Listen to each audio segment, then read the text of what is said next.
The stars looked different from this distance. Captain John Miller stood on the bridge of the UESS Horizon, watching the unfamiliar patterns of light through the main viewport. Humanity had finally done it. After centuries of dreaming, they had developed faster-than-light travel and pushed beyond their solar system. "Captain, we're picking up an unknown signal," said Communications Officer Diane Foster. Her fingers moved quickly across her console. "It's not matching any known human frequency." Miller straightened his uniform. "First contact," he said quietly. The bridge fell silent as the weight of the moment settled on the crew. They were about to become the first humans to meet an alien species. "Put it on screen," Miller ordered. The viewport shifted to show a ship unlike anything humans had designed. It was curved like a crescent moon with glowing blue lines running along its hull. "They're hailing us," Foster said. "Open the channel." The alien that appeared on screen had pale blue skin and 4 eyes arranged in a diamond pattern. It spoke, and the ship's computer attempted to translate.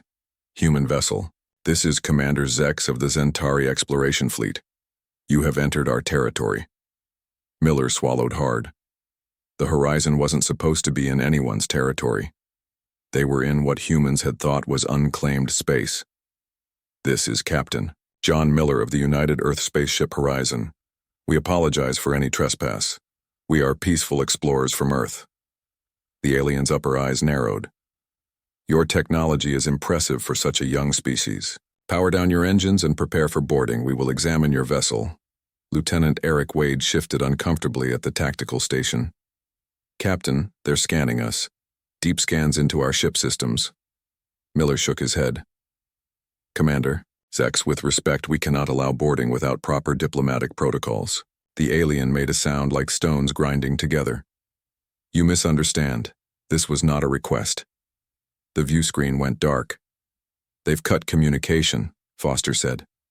"Captain, they're powering weapons." "Shields up," Miller commanded. "All hands, to battle stations." The Horizon rocked as the Zentari ship fired its first shot. "Shields at 60%, reported Wade. "Their weapons are unlike anything we've encountered." Miller gripped the arms of his chair. "Return fire targeted at their weapon systems only." The Horizon fired back, but the shots seemed to do little damage to the alien vessel. "They're attempting to lock onto us with some kind of beam, Chief," Engineer Susan Clark said over the comm. "It looks like they're trying to disable our systems." "Can you block it?" Miller asked. "I can do better than that," Clark replied. "I've been working on an experimental defensive protocol. With your permission?" Another hit rocked the ship. "Shields at 40%, Wade warned. "Do it, Clark," Miller ordered. Deep in engineering, Susan Clark activated her protocol. She had designed it to create a feedback loop in any system that tried to invade the Horizon's computers. It was untested against alien technology, but they had no choice. The effect was immediate. The Zentari ship's blue lines flickered and went dark. It drifted in space, apparently powerless. "What just happened?" Miller asked. "Their systems tried to hack ours," Clark explained, a note of surprise in her voice. "My protocol reversed the signal and overloaded their primary systems. I didn't expect it to be that effective." For 10 long minutes the Horizon waited as the Zentari ship floated dead in space. Then slowly some lights returned to the alien vessel. The communications console beeped. "They're hailing us again," Foster said. Commander Zex appeared, but the arrogance was gone from his posture. "How did you—" he began, then stopped. "We underestimated you humans. This will not happen again." The Zentari ship limped away, its engines glowing weakly. Lieutenant Wade turned to Miller. "Should we pursue?" Miller shook his head. "No, but record a message for transmission across all frequencies." He stood up straight, knowing that this moment would define humanity's first impression on the galaxy. "This is Captain John Miller of Earth. We come in peace, but we will defend ourselves. Remember the Horizon." Wade sent the message not knowing that within days it would spread across alien networks. The legend of human vessels had begun. 6 months after the Horizon incident, humanity had built a small diplomatic station at the edge of the Milky Way. The station rotated slowly against the backdrop of stars, its silver hull gleaming in the light of a distant sun. Inside, Ambassador Daniel Green adjusted his uniform nervously. "They'll be here any minute," said Lisa Peterson, his young aide. She handed him a tablet. 12 species have accepted our invitation." Green nodded. After the encounter with the Zentari, Earth's governments had united in an unprecedented way. They needed to establish peaceful relations with their galactic neighbors quickly. "I still think this is too soon," Green said. "We barely understand their languages." "The translation software has improved," Lisa assured him. "And after what happened with the Horizon, we need to show we're not just warriors." The station's alert system chimed. "The first ships are arriving," announced the station's AI. Green and Lisa walked to the large viewing window. Ships of various designs appeared one by one. Some were sleek and streamlined, others bulky and angular. Each one represented a different alien civilization, a different way of thinking. "It's working," Lisa whispered. "They're actually coming." The aliens entered the diplomatic chamber in groups. Some walked on legs like humans, others slithered or floated. Green greeted each delegation with careful respect, following the cultural protocols they had hastily researched. The meeting progressed well until the arrival of the Krell. They were tall reptilian beings with armored skin and eyes that glowed yellow. Their leader stepped forward, towering over Green. "We are the Krell Imperium," he announced, voice rumbling through the translator. "We rule 300 systems. You will surrender your defensive technology as a safety measure." The room fell silent. Green kept his face neutral, though his heart raced. "I'm afraid that's not possible," he replied. "We come to establish peaceful relations, not to surrender our means of defense." The Krell leader's scales bristled.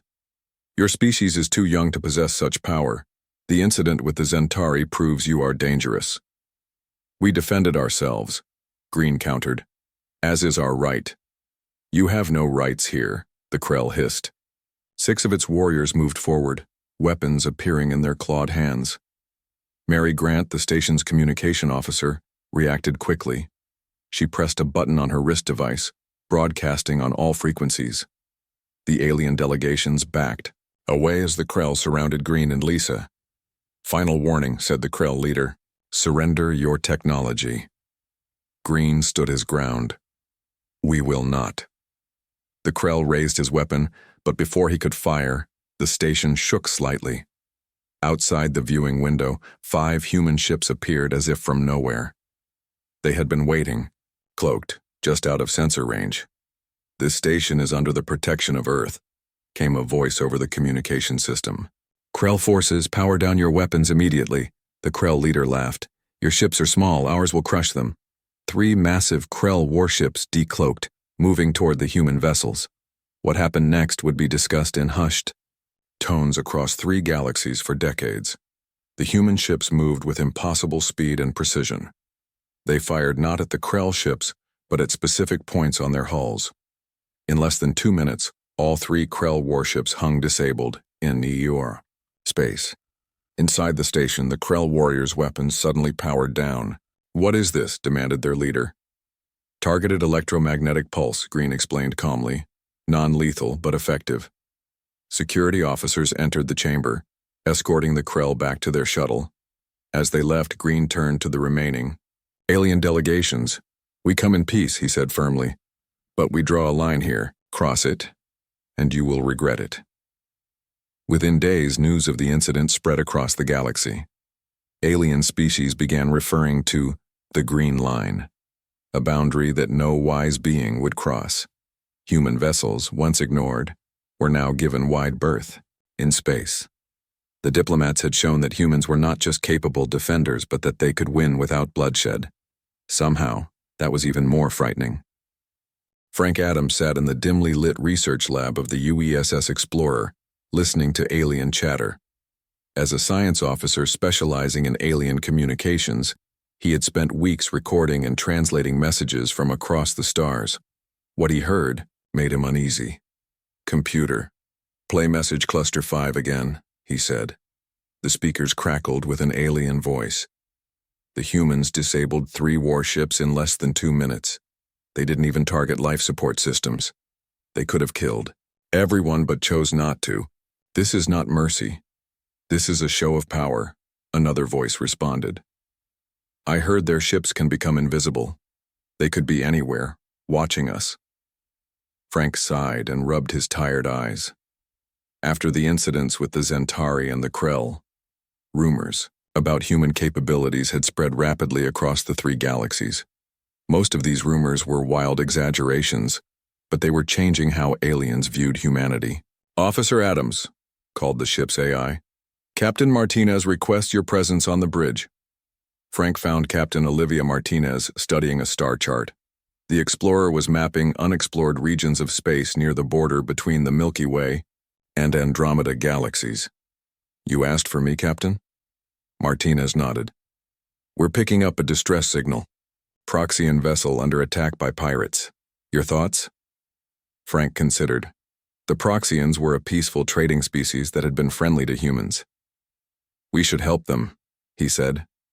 Even though we're outgunned 4-1, Martinez asked, pointing to the sensor readings.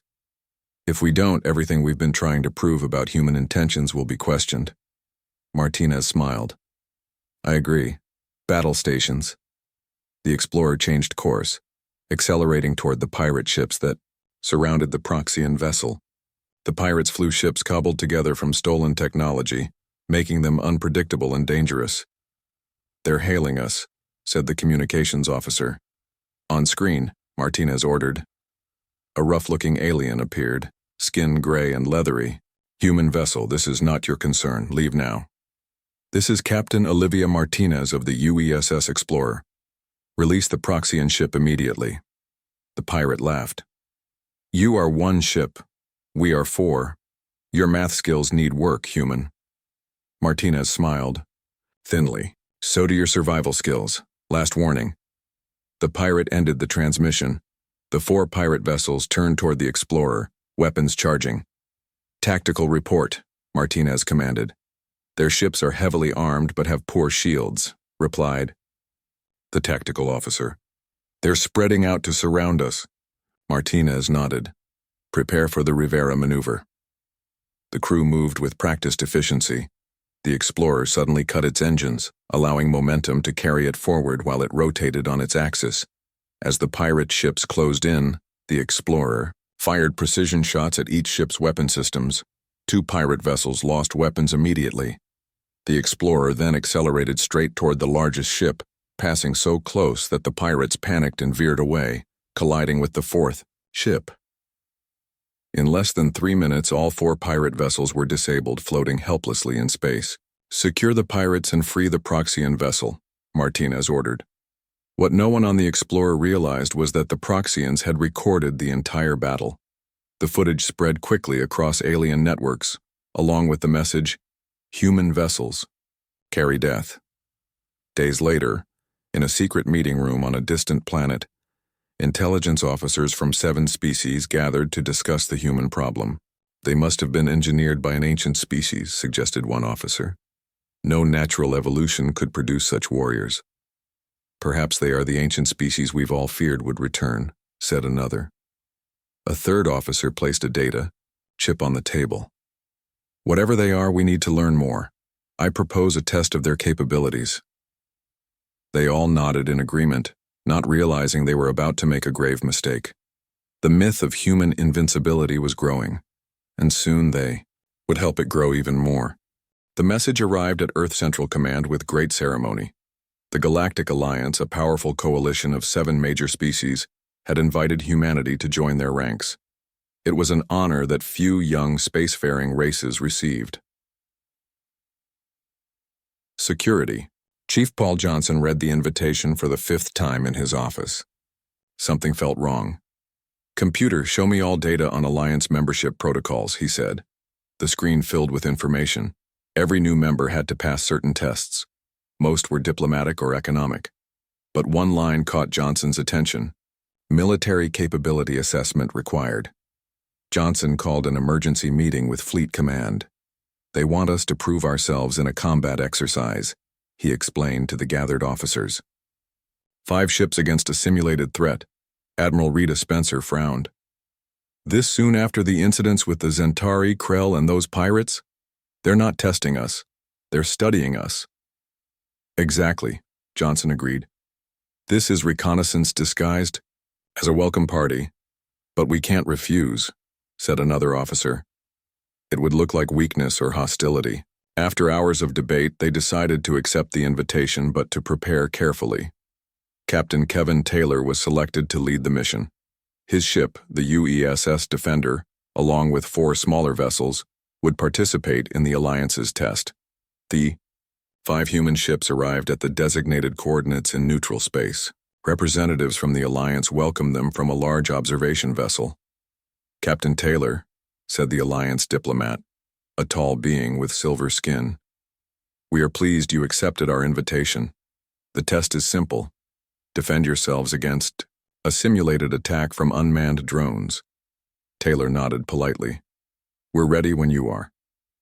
The human ships moved into formation as the Alliance representatives withdrew to a safe distance. Johnson had warned Taylor to expect trickery, so he kept his crews on high alert. Sir, said Taylor's sensor officer, I'm detecting ships decloaking all around us. 30 vessels heavily armed. Taylor's face remained calm. So much for unmanned drones. Battle stations. The Alliance ships formed a sphere around the human vessels, completely surrounding them. Their trap was sprung.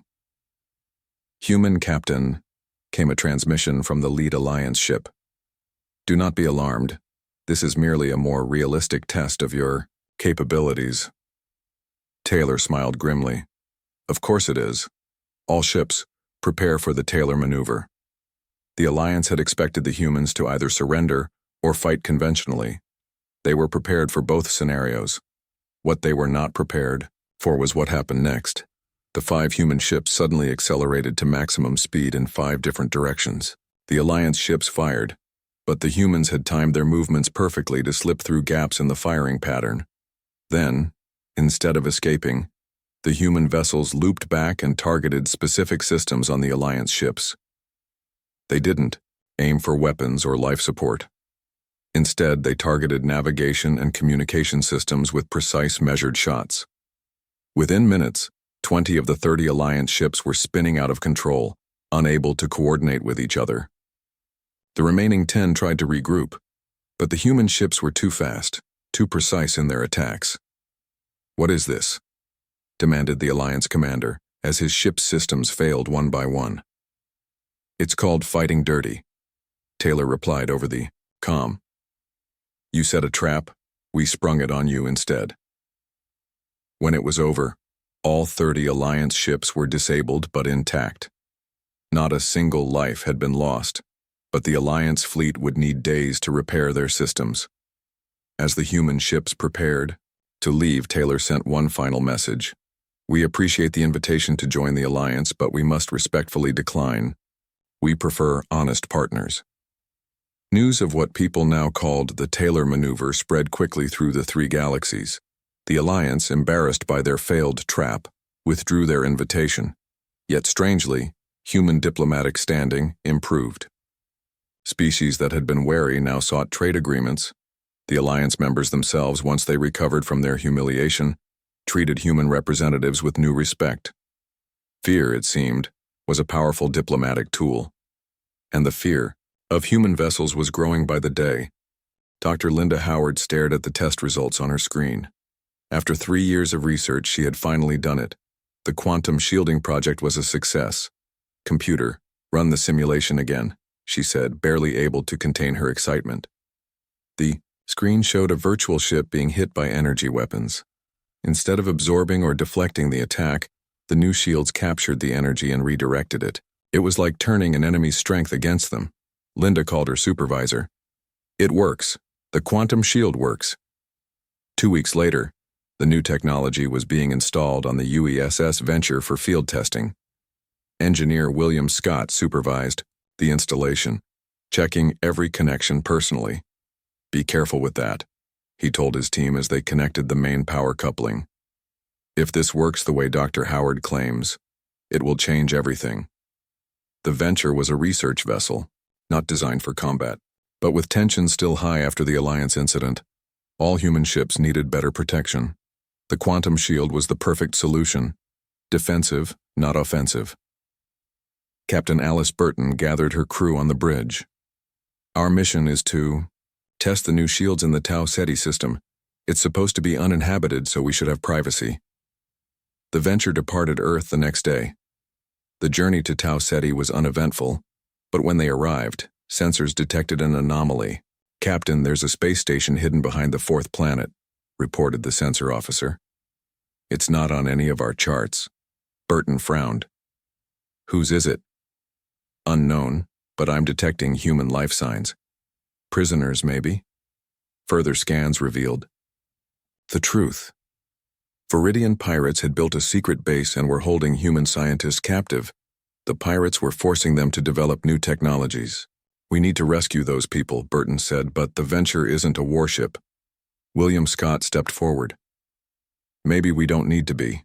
If the quantum shields work as designed, we might have a chance." Burton considered their options. The offer. Viridians had 3 warships protecting their station. The Venture wouldn't stand a chance in a traditional fight. "Mr. Scott, how confident are you in your shields?" Scott straightened his back. "Very confident, Captain." Burton nodded. "Then let's introduce ourselves." The Venture approached the pirate station openly. As expected, the Viridian ships moved to intercept. "They're hailing us," said the communications officer. A Viridian face appeared on screen. The aliens had 4 eyes and gray skin that looked like stone. "Human vessel," the pirate leader said. "You have entered restricted space. Surrender or be destroyed." Burton smiled. "This is Captain Alice Burton of the UESS Venture. Release your human prisoners immediately." The Viridian laughed. "One small research ship against 3 warships? You are either brave or stupid." "Neither," Burton replied. "We're just well equipped. This is your final warning." The Viridian ended the transmission. Moments later, the 3 pirate ships opened fire. "Quantum shields activated," reported Scott from the engineering station.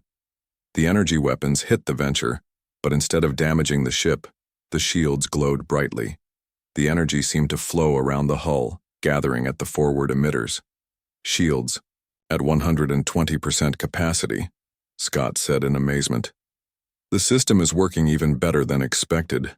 We're storing their attack energy." Burton nodded. "Return their fire, Mr. Scott. Let them taste their own weapons." Scott pressed a button and the collected energy shot back toward the lead pirate vessel. The beam was more powerful than anything the Venture could normally produce. It cut through the pirates' shields like they weren't even there. The pirate ship drifted, its systems overloaded. The other 2 vessels quickly retreated. What the humans didn't know was that several merchant ships from different species had witnessed the battle from a distance. Within days, stories spread about how a single human research vessel had defeated 3 pirate warships using their own energy against them. Alien scientists began working frantically to develop countermeasures against the new human shields. But every simulation failed. There seemed to be no way to attack a human vessel without making it stronger. In private communications between alien governments, humans were now referred to as the untouchable species. The emergency meeting of the Galactic Council was unlike any in memory. Representatives from all major species gathered on the neutral space station Harmony. Fear filled the air. "Zorlian space has fallen," announced the council leader, a tall being with translucent skin. Their entire defense fleet was destroyed in less than a day. Murmurs of horror spread through the chamber. The Zorlians were an advanced civilization with powerful ships and weapons. If they could fall so quickly— "Show the recordings," ordered the leader. The central display activated, showing massive black ships unlike any seen before. They moved, like liquid shadows absorbing energy weapons and conventional attacks without damage. Where they passed, planets went dark. "The Void Collective," explained the leader. "They come from beyond our galaxies. They have already taken 12 systems in 2 weeks." Captain Andrew Baker of the UESS Sentinel watched the recordings with growing concern. He was the human representative at the meeting, sent to gather information rather than to speak. But something caught his eye. "Excuse me," he said, standing up. All eyes turned to him. "Can you replay the attack on the Zorlian command ship?" The council leader nodded, and the footage played again. Baker watched carefully as a void ship destroyed the Zorlian vessel. "There," he pointed. "Slow it down." The footage slowed. Just before the Zorlian ship exploded, it fired a particular frequency of scanner beam. For just a fraction of a second, the void ship's hull seemed to ripple. "They reacted to that scanning frequency," Baker said. "It caused them discomfort." The aliens looked at each other in confusion. "We've tried all weapons," said the Zentari representative. "Nothing works." "This wasn't a weapon," Baker explained. "It was a standard Zorlian biological scanner, operating at 15.8 gigahertz. Baker requested permission to send his findings to Earth. The Council agreed immediately, desperate for any advantage. Within hours, Commander Nancy White, Earth's top tactical officer, was studying the footage. "Captain Baker is right," she told Admiral Richard Cooper. "The void ships have a vulnerability to that specific radiation frequency." Cooper looked grim. "Can we use it?" "Not as a weapon directly," White explained. "But we could create a radiation field that would disrupt their ship's functionality, make them vulnerable to conventional attacks." Cooper nodded. "How soon can we modify our fleet?" 3 days if we work around the clock." "Do it." As they prepared, news arrived that the Void Collective had taken 5 more systems. The Alliance, once proud and powerful, sent a desperate message to Earth. "We request human assistance," the message read. "Our remaining forces will submit to human command." Cooper and White presented the request to Earth's leaders. The decision was unanimous. "We accept," Cooper told the Alliance. "Not because we've forgotten your previous betrayal, but because this threat faces all life in our galaxies." The Alliance representative looked shocked. "You would help us? After what we did?" Cooper's face was stern but not unkind. "Humanity defends life, not just human life." 3 days later, Operation Firewall began. A fleet of 200 human vessels, joined by the remaining ships of the Alliance, moved to intercept the Void Collective's main force. The human ships had been modified to emit the specific radiation frequency that disrupted Void technology. They formed the front line, creating a wall of radiation that would weaken the enemy. As the fleets approached each other, Admiral Cooper sent a message to all ships. "Today we fight not for Earth, not for humanity, but for all life in our 3 galaxies. Show them why no species dares to engage human vessels." The Void ships entered the radiation field. As predicted, they slowed, their liquid-like movements becoming sluggish. For the first time since they appeared, the Void Collective seemed vulnerable. The battle began and the universe held its breath. If Operation Firewall failed, 3 galaxies would fall to darkness. But if it succeeded, the legend of humanity would grow even greater. The human vessels surged forward, leading the charge against an enemy that had never known defeat. The battle against the Void Collective lasted for 3 days.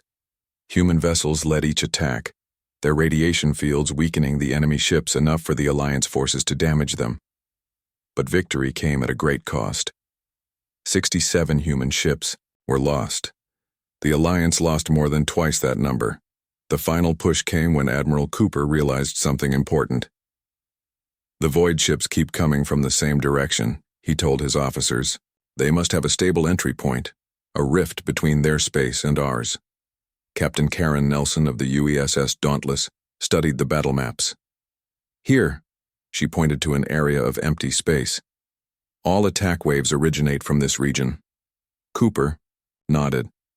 "If we can close that rift, we can stop the invasion." Scientists quickly determined that the rift could be collapsed using a powerful energy surge, but someone would need to deliver that surge directly to the rift. It would be a one-way mission. "I volunteer the Dauntless," Captain Nelson said without hesitation. Cooper looked at her with respect. "Are you sure, Karen?" Nelson nodded. "The Dauntless has the strongest quantum shields in the fleet. If anyone can get close enough to that rift, it's us." The plan was set. While the main fleet engaged the Void ships, the Dauntless would slip through the battle and reach the dimensional rift. There, it would overload its engines and release all the energy from its quantum shields directly into the rift. As the Dauntless prepared for its mission, Nelson addressed her crew. Anyone who wishes to leave may do so now. Transport shuttles are standing by. Not a single crew member left the ship. The final battle began at dawn.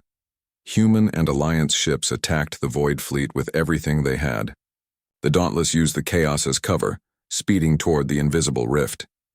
"Void ships are turning to intercept us," reported Nelson's first officer. "Maintain course," Nelson ordered. "All power to shields and engines." Enemy fire struck the Dauntless from all sides, but its quantum shields held. Absorbing the energy and growing stronger, the ship pushed forward, coming closer to the rift than any ship had before. Finally, they reached their destination. Sensors detected the dimensional tear, a wound in the fabric of space itself. "Begin the overload sequence," Nelson commanded. Her engineer looked up with sad eyes. "It's been an honor serving with you, Captain," Nelson smiled.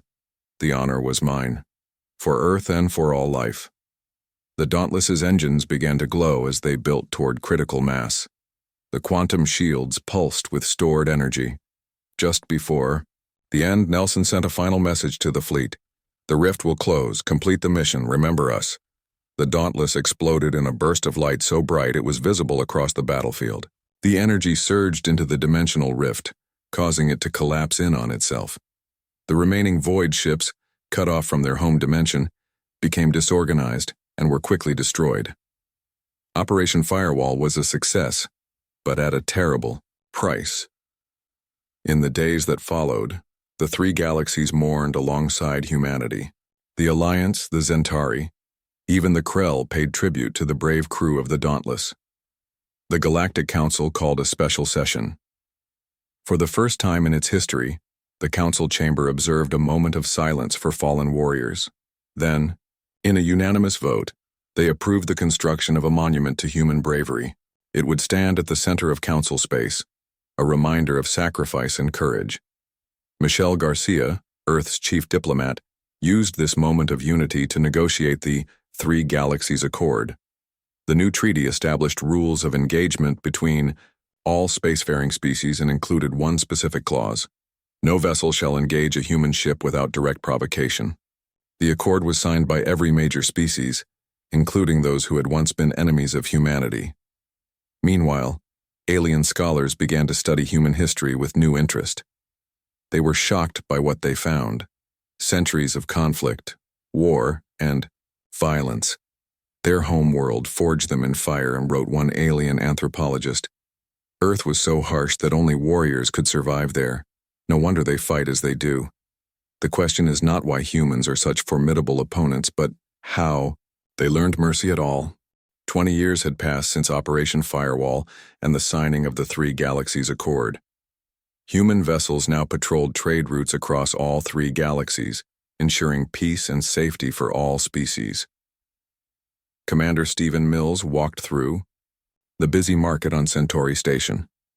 The station was a melting pot of different species all doing business together.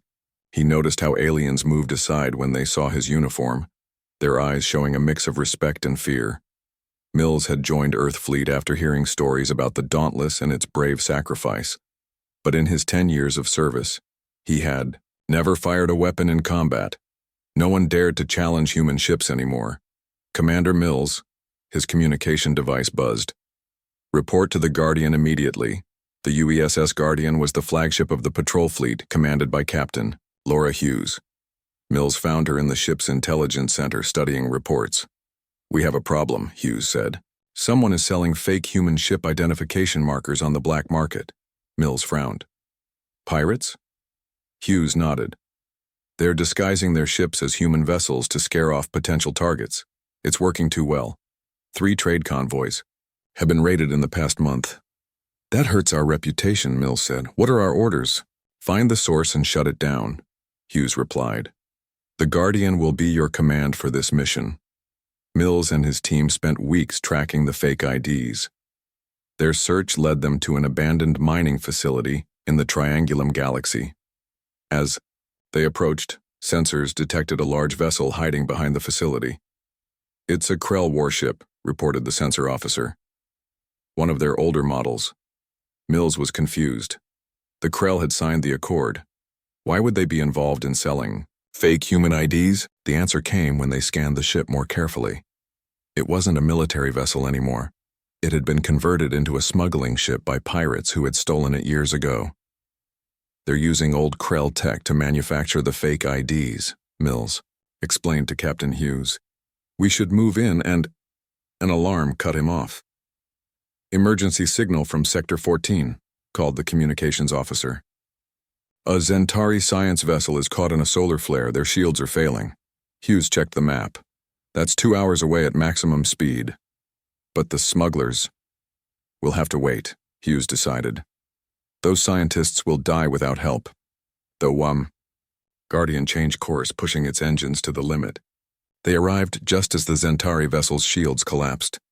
The solar flare bathed the alien ship in deadly radiation. Get them into our shadow, Hughes ordered. Extend our shields around them. The Guardian positioned itself between the Zentari ship and the star, stretching its quantum shields to cover both vessels. The strain on the systems was enormous, but they held. When the flare passed, the Zentari ship was damaged, but intact. Its crew was safe. The Zentari captain hailed them. Thank you, Captain Hughes, you saved our lives. Hughes nodded. Just doing our job. But why? Asked the Zentari. Our species tried to destroy yours when we first met. The Zentari were the first to attack humans. Why would you risk your ship to save us? Hughes smiled. Because that's what makes us human.